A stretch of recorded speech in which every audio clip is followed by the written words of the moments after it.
Xavier, on évoquait à l'instant la future arrivée de Tanguy le Turquet. Avant lui, c'est Boris Herrmann qui pourrait franchir la ligne en cette fin de journée. Mais avant ça, les conditions ne sont pas simples. Jusqu'au bout, ça va être compliqué pour Boris Herrmann. Non, c'est pas simple pour Boris Herrmann. Boris Herrmann, il est là dans le golfe de Gascogne, tout proche de l'arrivée. Je vais zoomer un petit peu. Voilà, donc il est tout proche, mais c'est toujours des conditions difficiles. C'est encore des conditions difficiles avec beaucoup de vent de sud et une mer de sud, les vagues du vent de 1,50 m venant du sud et une grosse houle venant de l'ouest qui est amenée par cette dépression-là, 5 mètres de houle venant de l'ouest et ça donne des conditions difficiles pour Boris Herrmann. Regardez ce que ça donne en image, une mer croisée avec 5 mètres d'un côté et 1,50 m de l'autre. C'est des conditions de navigation difficiles, d'autant plus que Boris, vous vous souvenez, il a un foil qui est endommagé, il ne peut plus exploiter son foil bâbord et il en aurait besoin actuellement. Il lui manque aussi une voile, il a son J2 qui est manquant, donc il est un petit peu au ralenti pour cette fin de course et je pense qu'il essaye surtout de préserver le bateau. Il était attendu en milieu d'après-midi, il arrivera plutôt ce soir. On suivra les actualités. Alors, on va continuer peut-être sur le reste de la météo pour le reste de la flotte. Alors oui, le reste de la flotte, on va avancer donc vers Romain Thanasio, ici qui passe les Açores et derrière le groupe de Benjamin Ferré qui est 15e à Jean Le Cam 22e.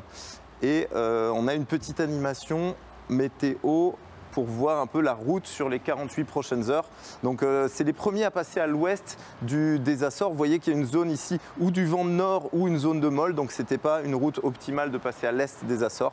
Tout ce groupe-là passe dans l'ouest. Ils attrapent le front, un train de dépression ici, qui est le même pour Romain Thanasio et le groupe suivant, mais ça risque de ralentir un petit peu dans quelques jours pour Romain Thanasio. Donc peut-être un petit resserrement, peut-être pas non plus complètement inquiétant pour Romain à suivre dans les jours à venir. Si on revient sur la cartographie, on va avancer sur le reste de la flotte. Donc on a Guirec Soudé qui est dans les Alizés. On a Kojiro Shiraishi 24e, Violette d'Orange 25e, Arnaud Boissière 28e qui sont dans sur l'autoroute des Alizés, hein, même si bon, c'est pas des conditions faciles de navigation, ils sont plutôt dans des angles serrés avec une mer un peu formée. Antoine Cornic qui passe la latitude de Recife, donc au Brésil. Et si on va voir derrière, on a Fabrice Amédéo, on a Manuel Cousin, Fabrice Amédéo et Denis Vandenberg qui eux sont dans une zone un petit peu calme. Ils ont des vitesses de 5 nœuds actuellement, c'est plutôt lent. Et vous allez voir donc, ils vont essayer d'attraper ce petit front ici avec un petit peu de vent de sud-est.